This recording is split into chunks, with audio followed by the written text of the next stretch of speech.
public housing in particular was created not for poor black people.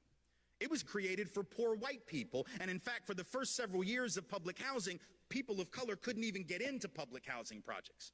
They were essentially segregated by race. Only poor white folks could even live there. And then what happened is the government created some new programs under the FHA program, the VA loan program, later on the GI Bill program, which allowed those same white folks who had been poor and struggling to leave public housing and to leave urban areas and to hustle it out to the suburbs where only we could live, or to the smaller towns where only we were going to be welcome. So what's interesting is that the hood became the hood because only people of color now were allowed to live there.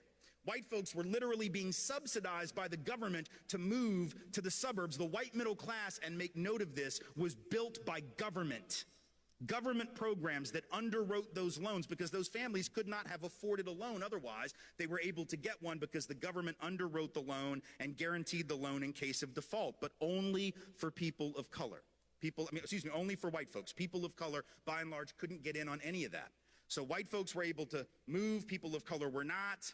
Certain neighborhoods deteriorated economically, other neighborhoods went up in value. At the very same time, the government was doing what they called urban renewal, which meant they came through black neighborhoods and Latino neighborhoods, and they built interstates right through the heart of the community, right? Knocking down black homes, black apartments, knocking down black-owned businesses all around the country. Between 1950 and 1970, about 1 in 5 apartments or houses lived in by black folks was knocked to the ground for economic development purposes, even though people of color couldn't benefit from almost any of that economic development. So that's how our communities come to look the way they look. But if we don't know that, and if I don't tell my daughter that, but maybe, let's say I don't tell her because I don't know.